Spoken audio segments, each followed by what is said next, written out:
cela fait plusieurs mois que dans l'attente de ce jeûne et prière, j'ai bon espoir, nous devons avoir bon espoir que Dieu fasse une percée plus importante dans notre vie.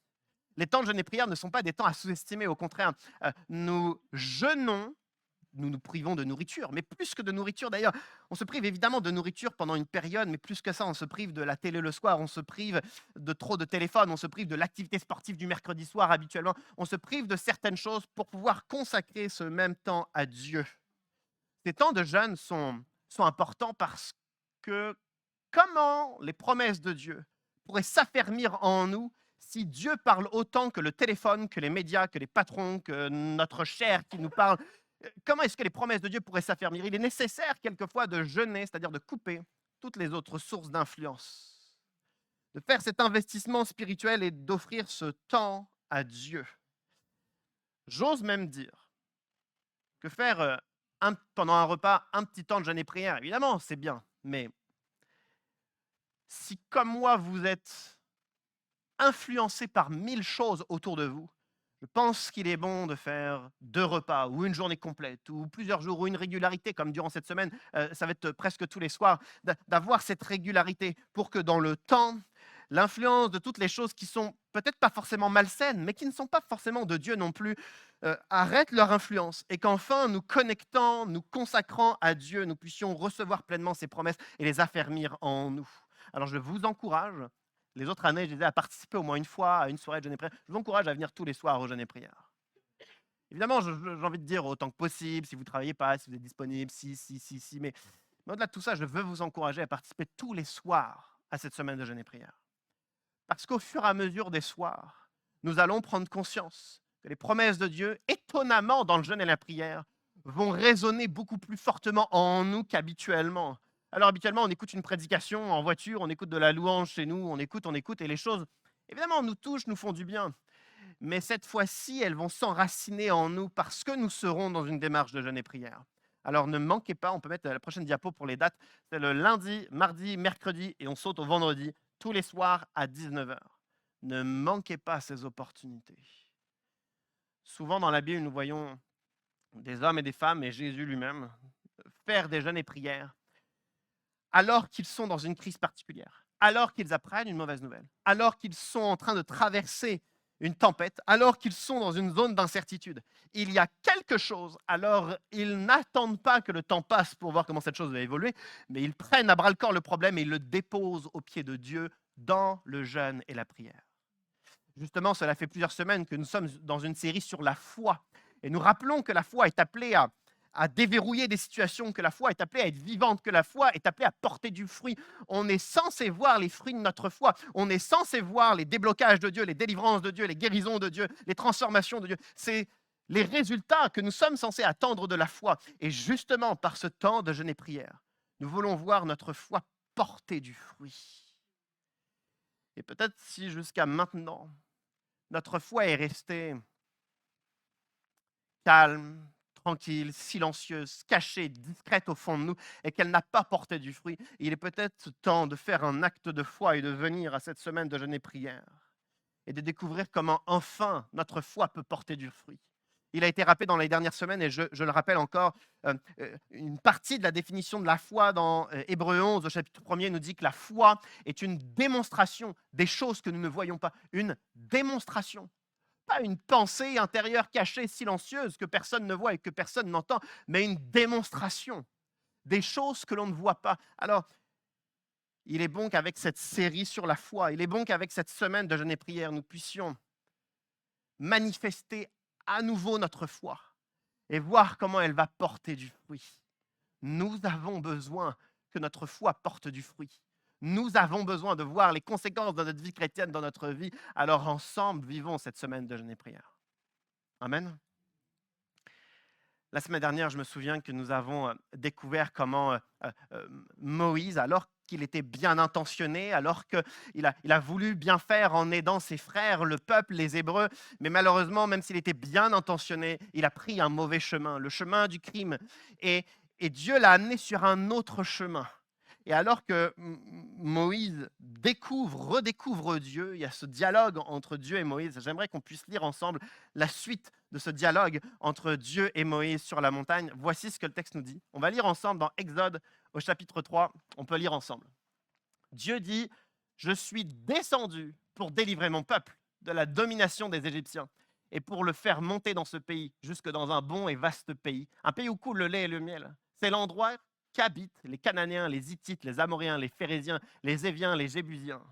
Maintenant, les cris des Israélites sont venus jusqu'à moi. J'ai aussi vu l'oppression que leur font subir les Égyptiens. Maintenant, vas-y, je t'enverrai vers le Pharaon et tu feras sortir d'Égypte mon peuple, les Israélites. Et on s'arrête là. Ce texte commence par Dieu qui dit « Je suis descendu pour délivrer mon peuple ». Et j'ai beau lire et relire cette phrase me touche, elle me fait fondre de voir l'amour de Dieu et le désir qu'a Dieu d'intervenir. Comprenez, c'est comme si Dieu vous dit à vous dans vos crises, dans vos tempêtes ou dans vos projets ou dans vos zones d'incertitude, c'est comme si Dieu vous dit « J'arrive, je descends et je viens te délivrer ». Cette phrase a tellement de sens que j'en suis paralysé. J'essaye de voir comment Dieu oserait me dire ça, comment Dieu oserait nous dire ça. Dieu dit à Moïse, je descends et je délivre. Je crois que Dieu veut nous dire la même chose. Dieu veut descendre vers nous et il veut nous délivrer. Ce n'est pas simplement que Dieu nous donne des commandements que nous devons suivre. Dieu ne crée pas la structure religieuse pour que nous puissions faire comme il faut, dire comme il faut, être comme il faut. Tellement plus que ça. Moïse est à peine en train de découvrir Dieu et Dieu lui dit « Je suis descendu pour te délivrer ».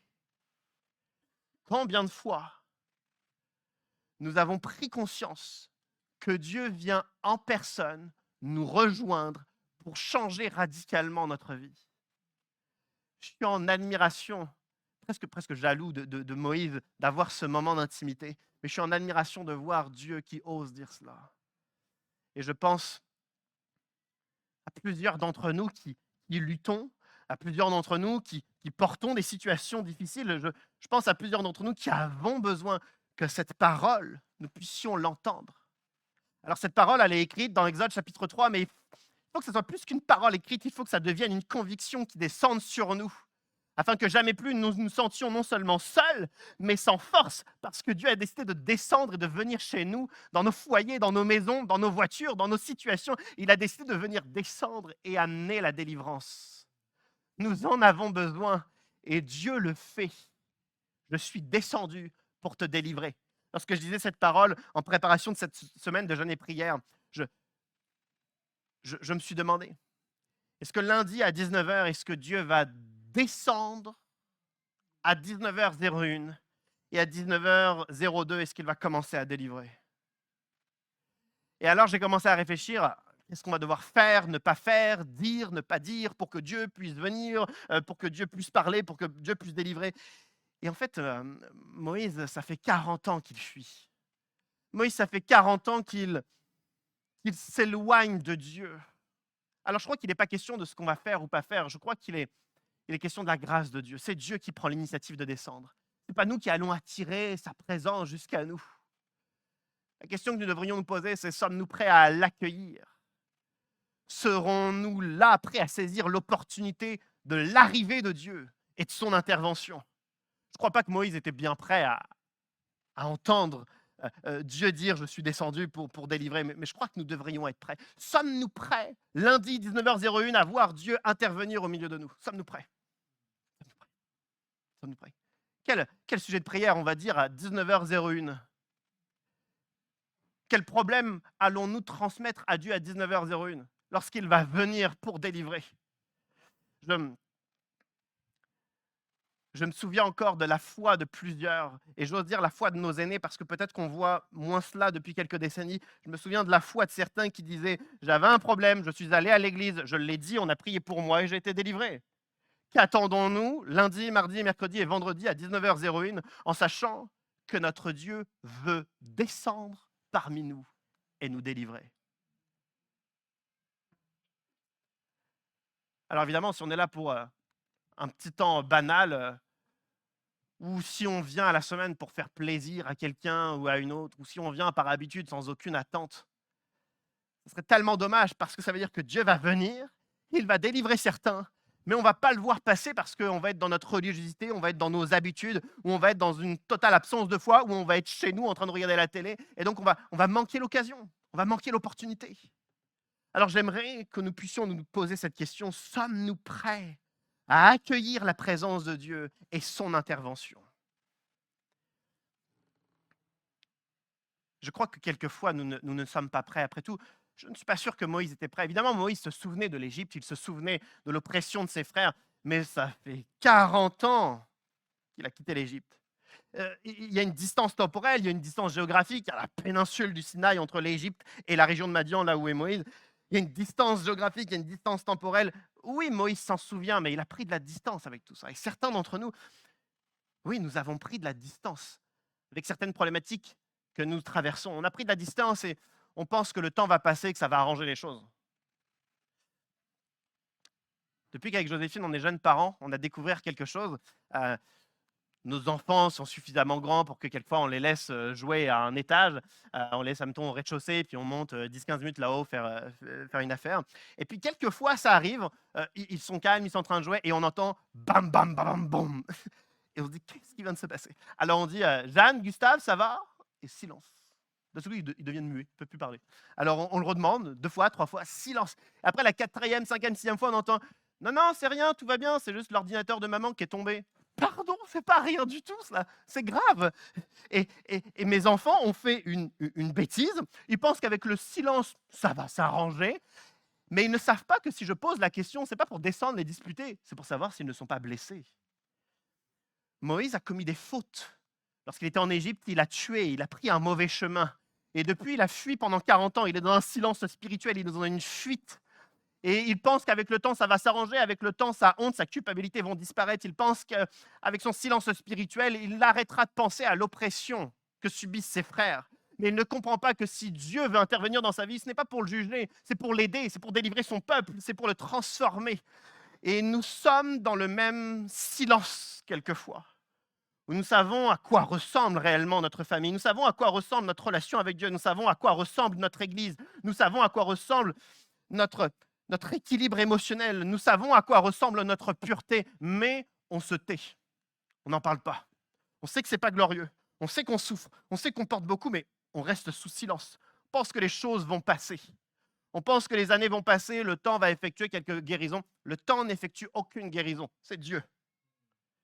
Je veux nous inviter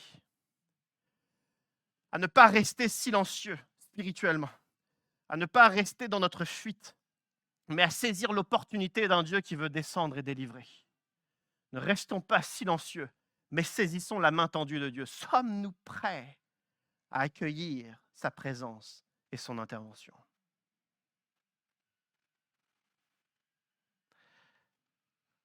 Dieu dit, je suis descendu pour délivrer mon peuple. Dieu dit, j'ai vu l'oppression.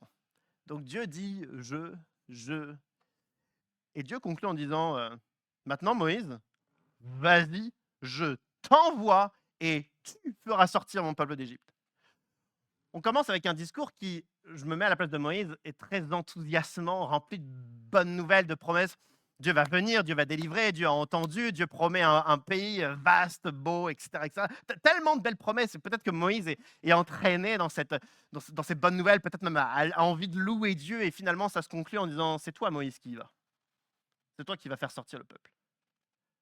Peut-être que Moïse pensait que Dieu allait directement, seul, intervenir. Et pourtant, 90% du temps, dans la Bible, et je crois aussi dans notre réalité, 90% du temps, Dieu nous inclut dans son plan.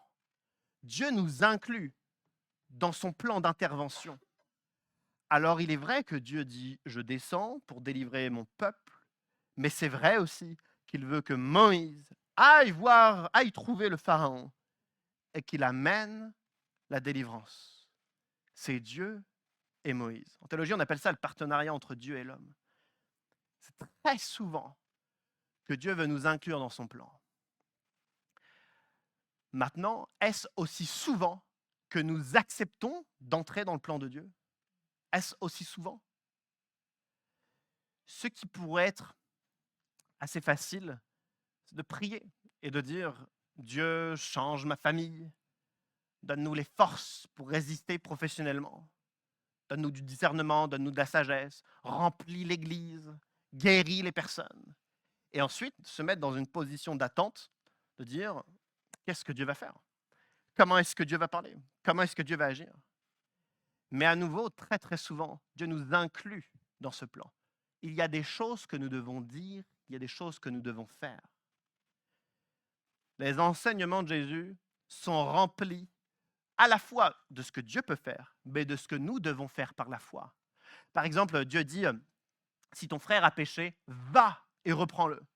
Dieu ne dit pas si ton frère a péché, prie et Dieu le changera. C'est va.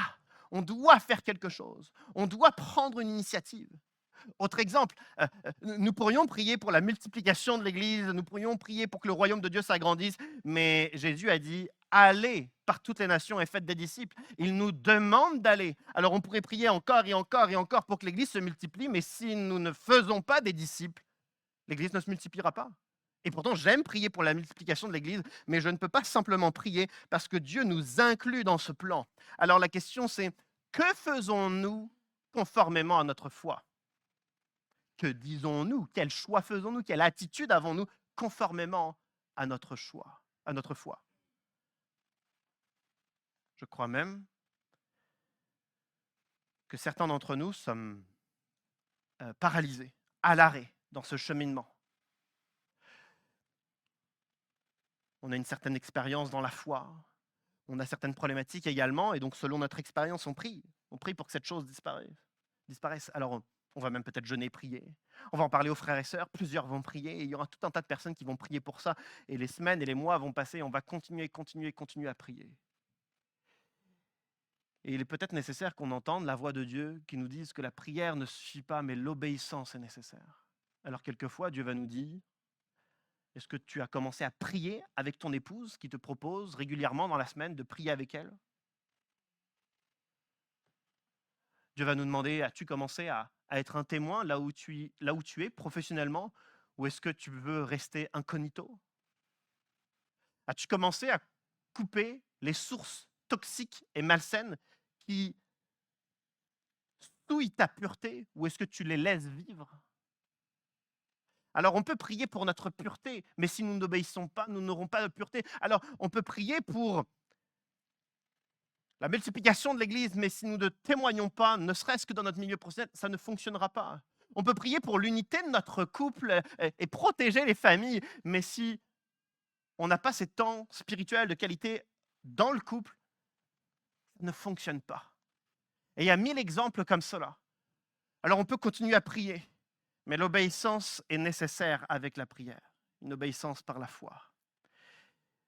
On aimerait bien que Dieu, en totale autonomie, et il sait le faire, il pourrait agir, mais il nous inclut dans ce plan. Acceptons-nous d'être inclus dans le plan de Dieu? Ou attendons-nous? Je veux nous inviter à accepter d'être inclus dans le plan de Dieu et à marcher dans l'obéissance. Amen. Le texte se poursuit, voici ce que le texte nous dit. Moïse répond donc à Dieu. Moïse dit à Dieu: qui suis-je, moi, pour aller trouver le Pharaon et pour faire sortir les Israélites d'Égypte? Dieu dit: je serai avec toi. Voici pour toi le signe que c'est moi qui t'envoie. Quand tu auras fait sortir le peuple d'Égypte, vous servirez Dieu sur cette montagne. Lorsque Dieu dit à Moïse: vas-y, je t'envoie vers le Pharaon pour aller trouver le Pharaon et pour faire sortir mon peuple, Moïse répond: qui suis-je? Moïse a un problème de compétences, certainement de peur, une crise identitaire, parce qu'il ne sait pas s'il est capable de rencontrer le Pharaon et s'il est capable de faire sortir le peuple. Alors, il exprime son manque de compétences, et on serait, j'ose dire, à la place de Dieu, on pourrait peut-être répondre à Moïse: mais je vais te donner les compétences qu'il faut. Je vais te donner des compétences oratoires, je vais te donner toutes les connaissances diplomatiques et géopolitiques pour pouvoir dialoguer avec le Pharaon. Et puis par rapport au peuple, je vais te donner du leadership, du management, de l'aura, du charisme. Je vais te donner tout ce qu'il faut pour réussir. Et pourtant, la réponse de Dieu, c'est: je serai avec toi. Pas d'ajout de compétences supplémentaires. Et pourtant, toutes les fois où on se sent comme Moïse, c'est-à-dire on a un rôle de fils, un rôle de père, un rôle d'époux, un rôle de salarié, un rôle de citoyen, nous nous rendons compte, comme Moïse, qu'il nous manque des compétences. Il y a quelques mois, on a dû, avec les législatives, faire un vote. Il faut faire preuve de discernement, mais c'est difficile de faire preuve de discernement.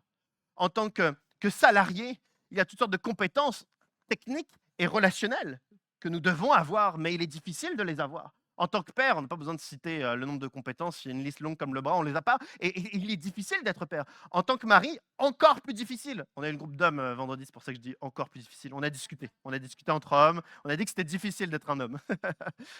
Et on est comme Moïse, on voit les capacités qui nous manquent, et on aimerait bien que Dieu nous donne tout ce dont nous avons besoin. Ici, Dieu ne paraît rien donner de plus à Moïse. Il lui dit, je serai avec toi. Pas beaucoup plus.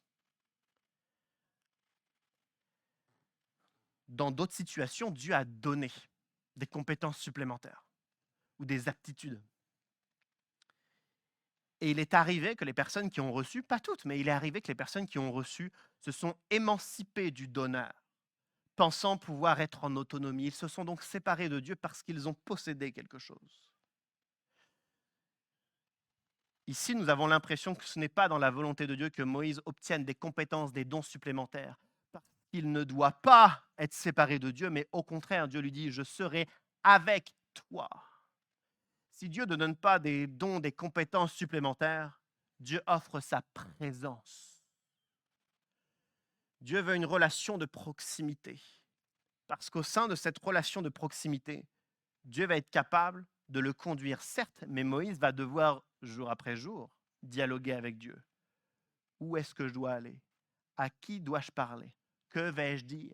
Que vais-je faire? Cette relation de dépendance va sauver Moïse dans son ministère. Cependant, quelle est notre interprétation des choses? Lorsque nous nous rendons compte que nous avons des difficultés à être un citoyen, d'être un salarié, d'être un auto-entrepreneur, d'être un père, d'être un mari, d'être un fils, lorsque nous nous rendons compte de nos difficultés, quelle est notre interprétation des choses lorsque Dieu ne fait rien de plus? Disons-nous que Dieu est passif?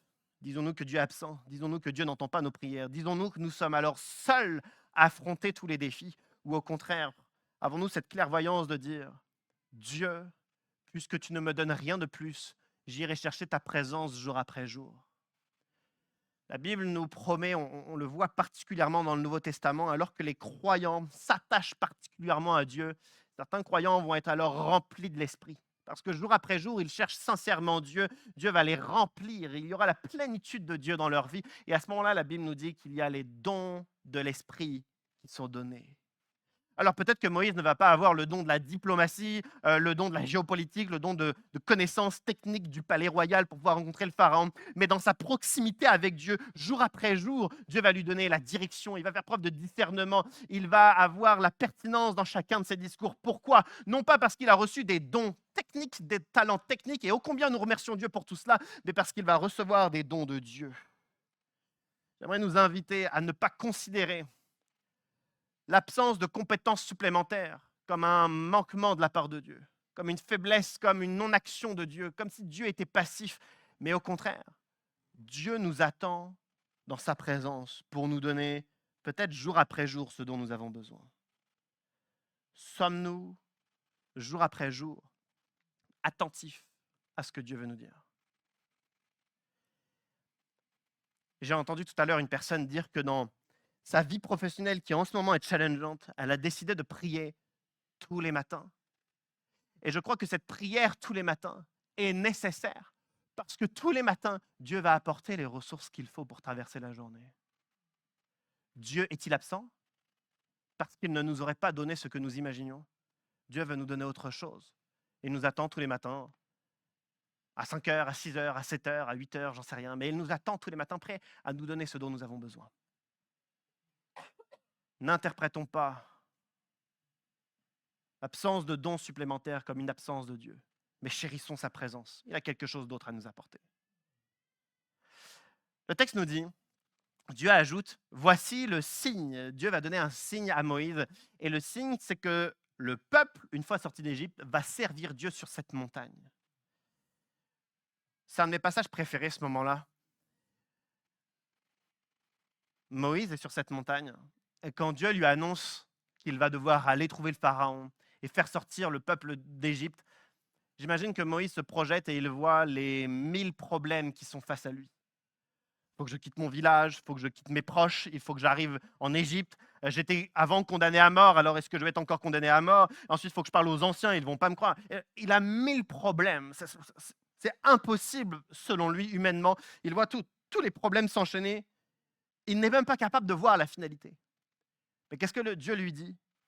Dieu lui dit qu'à la fin, ils seront sur cette montagne en train de servir Dieu. À cause de toutes les failles, tous les obstacles, tous les problèmes possibles, Moïse n'est pas capable d'imaginer la réussite de cette mission. Mais Dieu lui annonce d'avance la finalité. Il lui dit, la victoire existe, la sortie d'Égypte existe, la fin de la domination des Égyptiens, ça existe parce qu'à un moment donné, vous serez sur cette montagne en train de me servir. C'est comme une image que Dieu donne à Moïse. Une image qui va être une source d'inspiration et une source de foi. Et nous manquons cruellement de ce genre d'image. Nous manquons cruellement de ces promesses. Parce qu'on a déjà du mal à faire un premier pas. On a déjà du mal à surpasser un problème. On a déjà du mal à affronter le prochain obstacle. Qu'on se dit peut-être que la finalité n'existe pas. Et pourtant, Dieu nous dit, il existe une montagne où vous me servirez. Il existe une montagne où les couples seront à nouveau unis. Il existe une montagne où nos enfants reprendront le droit chemin. Il existe une montagne où l'Église poussera les murs parce que Dieu nous bénira. Il existe une montagne où notre pureté reviendra. Il existe une montagne où nos émotions seront à nouveau stables. Il existe une montagne où nous ne souffrirons plus. Il existe ce genre de montagne. Nous ne le voyons pas. Parce que comme Moïse, nous voyons les 1000 étapes à franchir, 1000 étapes impossibles, et pourtant, il nous annonce l'avenir. Cette montagne existe. Et j'aimerais qu'on puisse rentrer dans cette semaine de jeûne et prière avec cette conviction qu'il existe une montagne avec une destinée différente. Il y a un auteur qui parle de ce passage et qui dit que le signe n'est pas destiné à prouver, mais à réjouir Moïse. Il faut imaginer Moïse dans une inquiétude importante parce que Dieu vient de lui mettre une mission pour tourner en Égypte et faire sortir le peuple. C'est mission impossible. Évidemment, l'inquiétude de Moïse doit être gigantesque. Et pourtant, Dieu fait passer Moïse de l'inquiétude à la joie parce qu'il lui montre qu'il y a une ligne d'arrivée. Il y a une montagne qui existe et il y a une temporalité qui existe où le peuple sera en train de servir Dieu sur cette montagne. Lorsque Dieu va nous communiquer ces convictions-là durant cette semaine, nous allons passer de l'inquiétude à la joie. L'inquiétude du non-accomplissement des promesses de Dieu, l'inquiétude de savoir comment avancer, l'inquiétude de savoir comment se réconcilier, l'inquiétude de savoir comment pardonner, l'inquiétude de savoir comment résister va disparaître pour laisser place à la joie de cette montagne qui existe et qui signifie que Dieu a prévu un plan et cette finalité, elle existe. Cette montagne, elle existe. J'aimerais que spirituellement, nous puissions être touchés par Dieu, être visités par Dieu, de telle sorte que chacun d'entre nous qui, peut-être, n'arrivons pas à progresser dans certains domaines, on soupire après la réalisation de nos prières. Nous n'arrivons pas à voir le bout du tunnel, que spirituellement, il puisse y avoir instantanément cette image de la réponse à nos prières. Moïse n'était pas capable de l'imaginer. Nous ne sommes peut-être pas capables d'imaginer la finalité, mais Dieu veut nous donner cette conviction. Il existe une montagne où les timides témoignent. Il existe une montagne où ceux qui sont loin de Dieu se sont à nouveau attachés à Dieu. Il existe une montagne où les chaises vides de notre Église sont remplies. Il existe une montagne où ceux qui ont perdu leur pureté retrouvent par grâce non seulement la pureté, mais sont réhabilités dans une vie nouvelle. Cette montagne, elle existe. La montagne où nos enfants qui se sont éloignés de Dieu reviennent à Dieu. Cette montagne, elle existe. Alors, on ne sait pas quel chemin Dieu va prendre. On ne sait pas ce qu'on va devoir faire, ce qu'on va devoir dire, quand, comment. Mais cette montagne, elle existe. Que ça nous pousse à prier par la foi et à croire que ça va se réaliser. Ce n'est pas terminé. Cette montagne, elle existe. J'aimerais qu'on lise le dernier passage. Je demande à l'équipe de louange de s'approcher. Le texte nous dit, Moïse dit à Dieu, j'irai donc trouver les Israélites et je leur dirai, le Dieu de vos ancêtres m'envoie vers vous. Mais s'ils me demandent quel est son nom, que leur répondrai-je? Dieu dit à Moïse, je suis celui qui suis.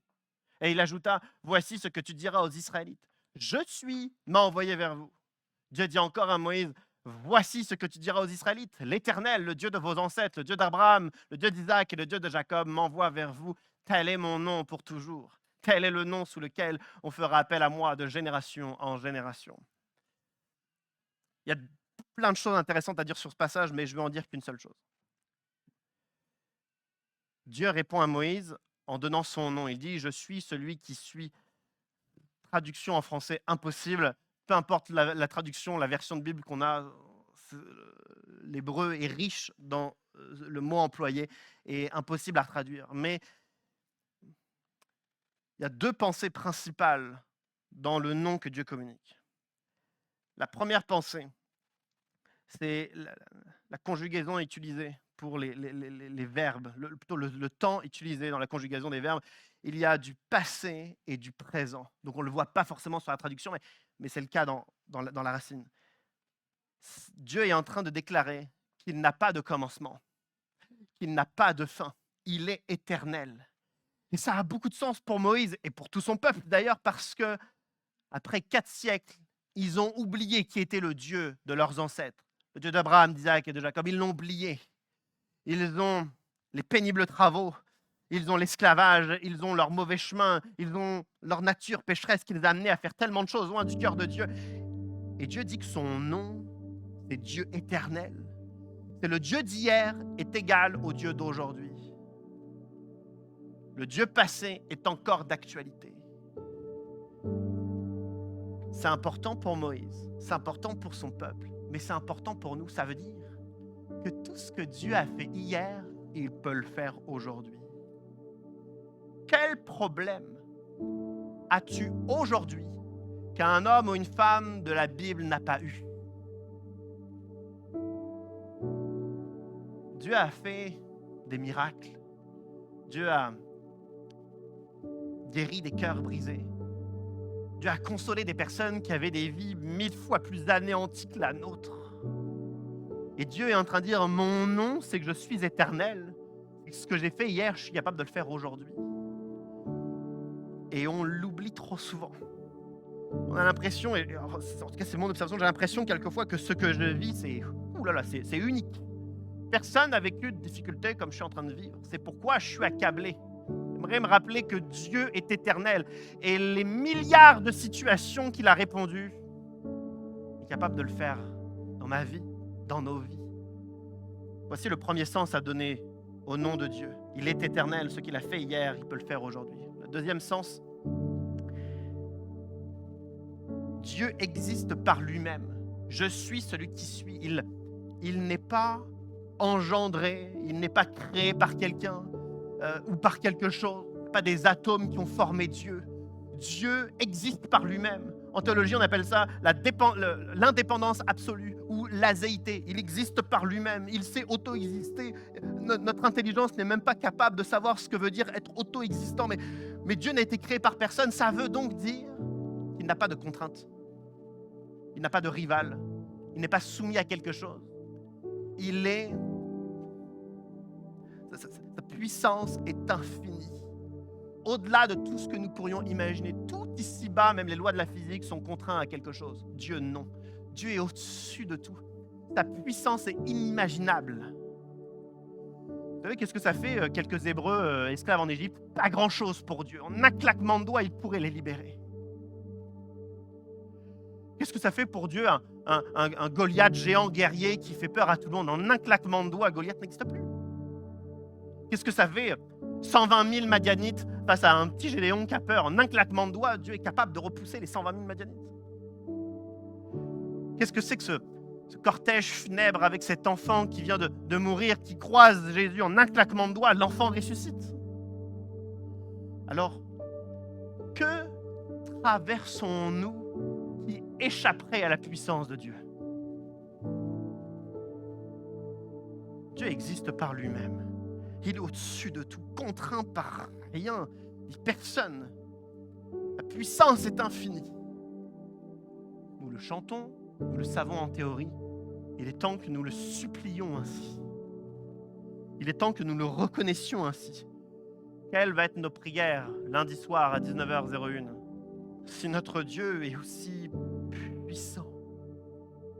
Sa puissance est aussi inimaginablement infinie. Je crois qu'il y a des choses à demander à Dieu s'il est vraiment capable de si grandes choses. Et si comme avec le Dieu des ancêtres, le Dieu d'Abraham, d'Isaac, de Jacob, s'il est aussi fidèle que ça, alors il y a des choses à demander. Il y a des choses à se libérer. Il y a des choses à offrir à ses pieds avec beaucoup plus d'assurance parce qu'il est à ce point puissant. Il y a des défis que l'on garde sous silence, qu'on va finalement abandonner à ses pieds parce qu'il est à ce point puissant.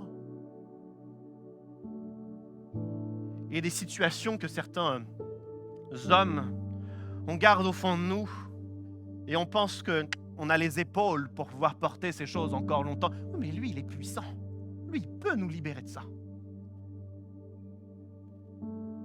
Alors il est peut-être temps, en effet, par le jeûne et la prière, par la supplication, de faire confiance à celui qui est beaucoup plus puissant que nous. Beaucoup plus puissant que nous. Et fidèle. Je veux nous inviter à lui offrir nos vies. Parce que c'est ce qui est de plus utile maintenant à faire. Alors que la louange est en train de jouer, on va tout à l'heure chanter un chant. Le troisième chant tout à l'heure qui nous parlait de la puissance de Dieu. Mais juste avant, j'aimerais qu'on puisse se recueillir, si on peut, courber nos fronts.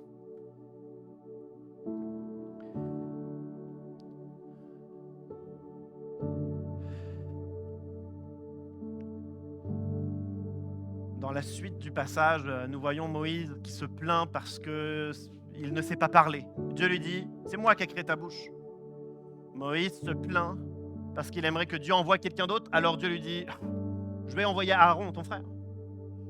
Moïse se plaint parce que le peuple ne va pas me croire. Dieu lui dit, je vais te donner un miracle, ton bâton va se transformer en serpent. Deuxième miracle, ta main va se transformer en lèpre. Troisième miracle, ça ne suffit pas, tu jettes de l'eau du fleuve, ça va se transformer en sang. Dieu répond à toutes ces questions, à tous ces problèmes. Dieu pourvoit pour tout, parce que Dieu est effectivement fidèle et puissant. Maintenant, si Dieu est fidèle et puissant, qu'est-ce que tu dois lui dire? Qu'est-ce que tu dois lui confier? Qu'est-ce que tu dois abandonner entre ses mains? Qu'est-ce que tu gardes depuis trop longtemps que tu ne devrais pas garder? Quel travail fais-tu seul que tu ne devrais pas faire seul? Quelle peur ressens-tu alors que tu devrais lâcher prise? Quel acte d'obéissance ne fais-tu pas par manque de foi en sa fidélité? Dans quel domaine gardes-tu le silence alors que tu devrais lui dire? Si Dieu est effectivement, évidemment fidèle et puissant au-delà de tout ce que nous pourrions imaginer, offrons-lui notre vie. Offrons-lui notre orgueil. Offrons-lui nos peurs. Offrons-lui nos enfants qui se sont éloignés de Dieu. Offrons-lui nos manques d'initiative dans les demandes de pardon. Offrons-lui toutes les fois où nous n'acceptons pas de pardonner. Offrons-lui nos manques de spontanéité dans la foi. Offrons-lui nos problèmes de pureté, ce que nous ne devrions pas regarder, ce que nous ne devrions pas faire. Offrons-lui nos vies. Et découvrons comment ce Dieu, qui a toujours été fidèle, qui a toujours été puissant, va descendre dans notre maison pour nous délivrer. L'Éternel dit, je suis descendu pour délivrer mon peuple, et il descend pour venir parmi nous.